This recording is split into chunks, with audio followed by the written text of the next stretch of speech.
أعوذ بالله السميع العليم من الشيطان الرجيم بسم الله الرحمن الرحيم mbokk yi ñi ngi ànd ak yéen ci ba tey njàngalem sëriñ bi yi ngi dajale majmuha bi sëriñ Abdou dajale woon majmuhatu Ajooba Wasaaya léegi dañoo fekk nag ci lépp li nga xam ne sëriñ bëgg a def ci wàllu tafsir ñu dajale ko benn barab tafsir yooyu nag dañ bëgg a firi nii te nañ ci firi ci pàcc bu njëkk bi laaye yi sëriñ bi njëkk a firi ñu ñëw nag am ci pàcc ñaareel bi moom nag tafsiru laaye yu yàlla di wax ci alquran ne wa in yamsaska Allahu bi durrin fala kaashifa lahu illa huwa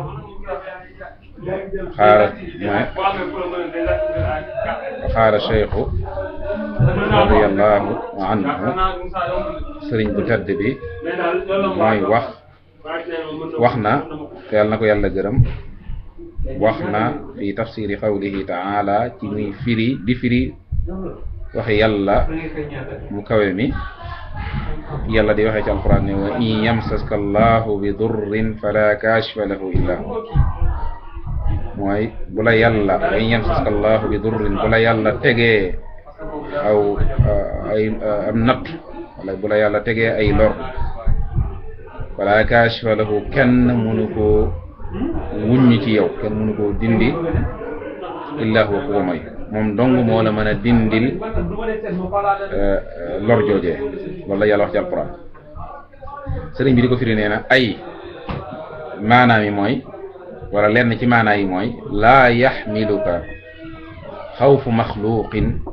ala fi'li al-ma'siya rik bul ragal mukk mindeef ne yow ba tax ngay def lu naqar yàlla li annahu wa in ata al iqaabu wal iyaadu billahi taala laa yaxulu baynaka wa baynahu nee na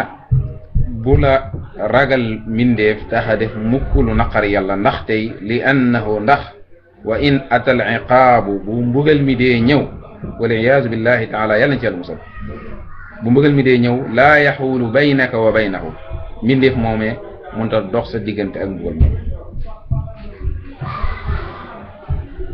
sëriñ bi continue wëy tamit ci firi alxuraan mi laa ne wa in yuridka bi xayrin fala radda li fadlihi yàlla dafa wax ci alxuraan ne bu la bëggee teg nattu kenn mënu koo dindi ci yow bu la bëggee wa in yuridka bi xayrin bu la bëggee defal aw yiwit fala radda li fadlihi kenn munta delloo xéewal googu mu la bëgg a defal sëñ bi firee ko ne wala yaxmiluka xawfu maxluqin ala tarki taati mu ne rik ragal mindeef bu mu tax ngay def lu la yàlla digal nga koy bàyyi ragal am mindeef bu mu tax nga bàyyi ndigalul yàlla lu farataal ci li annahu ndax wa in ata fadlullahi bu xéewalug yàlla gi ñëwee nga neelul yàlla gim la nar a defal laa yamna'uhu minhu maanihu kenn munta dox sa diggante ak xéewal boobu kon laa yow mi ngi ci suratul Yunus di laaya boo xamee ne tawxiid dëgg lay def ci xolu ni mbindeef moom la sëriñ bi way ci yeneen bayitam naan addurru wannafu min arrahmani laysa min albidaani wassudaani njariñ ak lor ci loxol yàlla dong la nekk waaye nekkul ci loxol keneen ku ma yàlla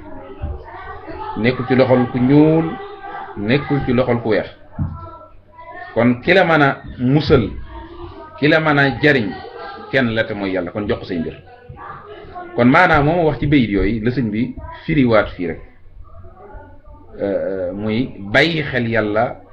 fàtte leneen dul yàlla xam ne njariñ ak lor yàlla dong nga ko yor kon bul yaakaar kenn ku dul yàlla bu ragal kenn ku dul yaakaar yàlla bu loolu dëggee ci yow nag li neex yàlla rek ngay sax ndax yàlla dafa ni mu ko waxee ci yeneen waxinam dafa digle digee tere tëkkoo te ku def digalam digeem ñëw ku def tereem tëkkoom ñëw kon ci gàttal loolu mooy maanaam tafsir boobu ñu yam foofu ba beneen asalaamaaleykum wa rahmatullahi wa barakatuh